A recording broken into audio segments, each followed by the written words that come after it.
कथा को। एकादशी के दिन जब आप जल शंकर को चढ़ाने तो रोज ही जाते हैं। जब एकादशी का दिन रहे और शंकर जी के मंदिर में आप जल समर्पित करें तो 3 बार मुख से स्वधा स्वधा स्वधा या स्वधा स्तोत्र का पाठ, जिसमें 12 श्लोक 2-4 हैं। पैसा तो आ रहा है पर घर में टिक नहीं रहा। डॉक्टर में, पुलिस में, एक्सीडेंट आदि में, कहीं गलत जगह पर, व्यसन में अगर पैसा जा रहा है, जुए में, मांसाहार, मदिरा पान, या कहीं आया पैसा आने में कमी नहीं, आ रहा है पर टिक नहीं रहा, रुक नहीं रहा। कोई मांगने आ गया, दे दिया, फिर वहां से अपने पास नहीं आ रहा, अपन कह रहे हैं भैया हमारा पैसा लौटा दो, नहीं आ रहा। तो महाराज शिव महापुराण की कथा कहती है एकादशी के दिन गंगा के जल में मात्र 7 बेलपत्री डालकर जो नंदीश्वर भगवान अर्थात जो शंकर जी के शिवलिंग के सामने नंदी होता है, उस नंदी के चरण पर गंगा का जल चढ़ाकर बेलपत्री शिव पर समर्पित कर देता है, उसके घर में रुपया रुकना चालू हो जाता है। फिर वो गलत जगह पर नहीं जाता, गलत स्थान पर वो धन जाएगा ही नहीं। तूने संहार किया, मांग तुझे क्या चाहिए।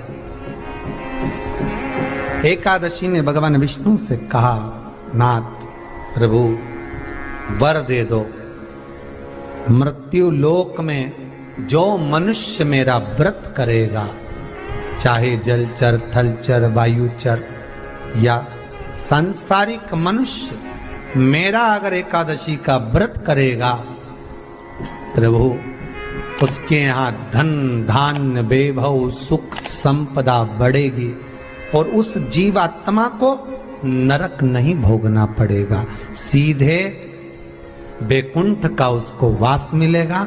जब जीव आत्मा को लेकर चला जाएगा, यम के दूत जब बंदी बनाकर ले जा रहे होंगे उस जीवात्मा को, जिसके प्राण छूटे होंगे, यम के दूत जब बंदी बनाकर ले जा रहे होंगे, तब मुझे वर दो कि मैं इसका हाथ पकड़कर बेतन्नी से पार उतार कर सारे नरकों से निकालती हुई आपके धाम में लेकर आऊं। भगवान ने वर दे दिया, तथास्तु। हे एकादशी सुनो, मृत्यु लोक का मनुष्य अन्न का त्याग कर कर, क्योंकि अन्न में एकादशी के दिन पाप पुरुष रहता है, अन्न का त्याग कर कर एकादशी के दिन जो मनुष्य तुम्हारा व्रत धारण करेगा, उस व्रत को करेगा और उस व्रत को धारण करेगा, उसकी मनोकामना पूर्ण होकर वो मेरे ही धाम को जाएगा। ये तो हुआ एकादशी के जन्म की कथा। एकादशी के दिन गंगा के जल में मात्र 7 बेलपत्री डालकर जो नंदीश्वर भगवान अर्थात जो शंकर जी के शिवलिंग के सामने नंदी होता है, उस नंदी के चरण पर गंगा का जल चढ़ाकर बेलपत्री शिव पर समर्पित कर देता है, उसके घर में रुपया रुकना चालू हो जाता है। फिर वो गलत जगह पर नहीं जाता, गलत स्थान पर वो धन जाएगा ही नहीं। बेटा अगर व्यसन में पड़ा हुआ है, मदिरा पान में पड़ा हुआ है, मांसाहार में, जुए आदि में जा रहा है, तुम्हें लग रहा है कि मेरा बेटा गलत मार्ग पर जा रहा है, ये मित्र दोस्ती गलत हो रही है, वो सही जगह पर आ जाए। करना है एकादशी। कई लोग इसको धन के लिए भी करते हैं, संपदा के लिए। संपदा के लिए अर्थात जिसका व्यापार नहीं चलता, जिसके घर में पैसा नहीं आता, या नौकरी नहीं लग रही, या सर्विस नहीं लग रही, आप अप्लाई कर रहे हो, जगह जगह जाकर इंटरव्यू भी दे रहे हो और पैसा नहीं आता, तो उसके लिए भी प्रयास किया जाता है। पर उसके लिए यहाँ पर जो धन के लिए करते हैं, उसके लिए विष्णुपदी के लिए करते हैं। मतलब जैसे गंगा के जल में तुलसी के 11 पत्ते डाले जाते हैं और उसको किसी भी नारायण के मंदिर में राम कृष्ण शिव शंकर नहीं, राम कृष्ण भगवान विष्णु दत्त आदि जितने नारायण के मंदिर है, उस मंदिर में किसी भी पात्र में, एक छोटे से पात्र में उसको भरकर रखी जाते हैं महाराज। उससे भी जॉब सर्विस नौकरी में सफलता प्राप्त हो जाती है। परंतु वो भी एकादशी को ही होता है। कुछ देर तक पात्र को रखा जाता है, फिर वही पात्र का जल किसी भी वृक्ष के नीचे डाल दिया जाता है, उससे भी नौकरी के लिए फायदा होता है। गंगा का जल कोई साधारण नहीं।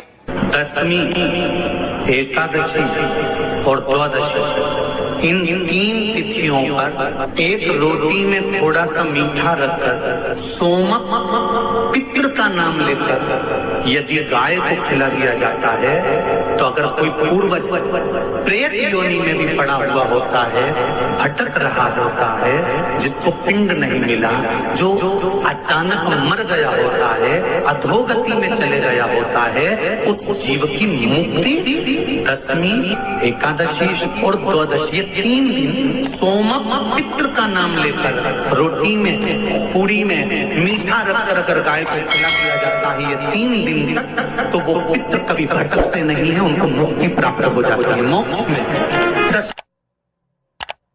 नहीं, एकादशी है कौन? क्यों इसकी इतनी प्रधानता है? क्यों इसकी पुण्यता है? ऐसा क्या है एकादशी में जो इसकी पुण्यता मानी जाए? कौन है ये जो भगवान नारायण तक एकादशी का व्रत करते हैं? सुभद्रा जी को भगवान जगन्नाथ ने, जगदीश ने एकादशी का व्रत कराया था। बद्रीनारायण भगवान को माता लक्ष्मी ने एकादशी का व्रत कराया था। क्यों? चंद्रायण एकादशी व्रत की माता। एकादशी है कौन? तो कहा जिसको व्रत करने पर भगवान नारायण भी जिसका व्रत करते हो, भगवान माता लक्ष्मी जिसका व्रत करती हो, वो एकादशी है कौन? तो शास्त्र वर्णन करता है महाराज, स्कंद पुराण का सुंदर चातुर्मास्य खंड के अंतर्गत वर्णन आया है महाराज। एक बार भगवान विष्णु आनंद में विराजमान थे, पद्मावती और माता लक्ष्मी दोनों उनके पास में विराजी हुई थी। भगवान लक्ष्मी और पद्मावती दोनों बैठी, एक सिर के पास, एक चरण के पास।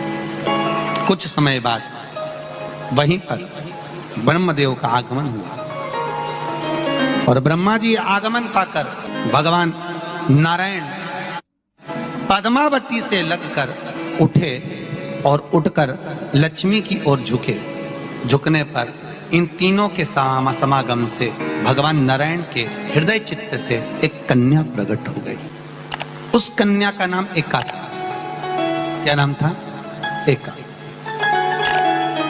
अब 10 उसके गुण इतने प्रबल थे, वो 10 गुण उसके बड़े प्रबल थे कि वो एका जिसको निहारती थी उसको संपदावान बना देती थी।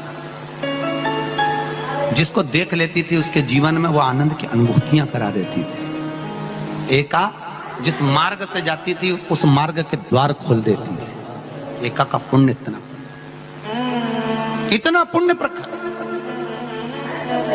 पद्मावती और लक्ष्मी ने कहा महाराज ये बेटी आपके द्वारा निर्मित हुई है, इसका कन्यादान करना चाहिए। हमारे यहाँ हिंदू धर्म में रीति है, जिस दिन कन्यादान करा जाता है उस दिन व्रत रखा जाता है। अब आजकल रखते कि नहीं रखते हो मालूम नहीं, और कन्यादान करते समय व्रत रखा जाता है। व्रत रख श्री शिवाय नमः। एकादशी के दिन कभी कभी तुम बद्रीनाथ चले जाओ, एकादशी के दिन तुम द्वारका चले जाओ, एकादशी के दिन तुम तिरुपति चले जाओ, एकादशी के दिन तुम जगन्नाथ चले जाओ, एकादशी के दिन तुम्हारी मर्जी पड़े भगवान के किसी धाम में चले जाओ और भगवान को भोग लगाओ और उनकी थाली को झांक कर देखना, उसमें चावल जरूर मिलेगा। उसमें ऐसा नहीं है कि चावल नहीं मिलेगा। बद्री नारायण में भगवान को चावल का भोग लगा हुआ मिलेगा, द्वारका में चावल का भोग लगा हुआ मिलेगा, आपको जगन्नाथ में चावल का भोग लगा हुआ मिलेगा, तिरुपति में मिलेगा, द्वारकाधीश में मिलेगा, नाथद्वारा में मिलेगा, सांवरिया सेठ में मिलेगा, काकरोली जी में मिलेगा। आप जहां जाओगे वहां पर एकादशी के दिन भगवान को चावल आएगा, क्योंकि भगवान के लिए परहेज नहीं है। जो काम में डूबा हुआ है, जो आसक्ति में डूबा हुआ है, जो लोभ में डूबा हुआ है, जो वासनाओं में डूबा हुआ है, जो तृष्णा में डूबा हुआ है, और जो माता के गर्भ से जन्म लिया, एकादशी के दिन चावल उसको नहीं खाना। एकादशी और द्वादशी के दिन हमारे हिंदू धर्म, हमारा शास्त्र कहता है, हमारे शास्त्र, हमारे वेद डॉक्टर वर्णन करते हैं कि पीपल के पत्ते को अगर एकादशी और द्वादशी के दिन एक तांबे के पात्र में गला कर रख दिया जाए और उस पानी का आचमन 3 बार करा जाए तो जिसकी नाड़ियां चोक भी हो जाती है, डॉक्टर बोले इसका बाईपास करना पड़ेगा, उसको केवल 3 आचमन पानी एकादशी और द्वादशी को पीपल के पत्ते का कराया जाए तो अंदर की नाड़ियां भी खुल जाती हैं।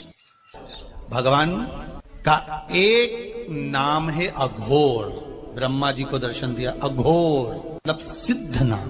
और बहुत ध्यान से सुनना भाई, बहुत प्रयास कर लिया आपने, कामना सिद्ध नहीं हो रही।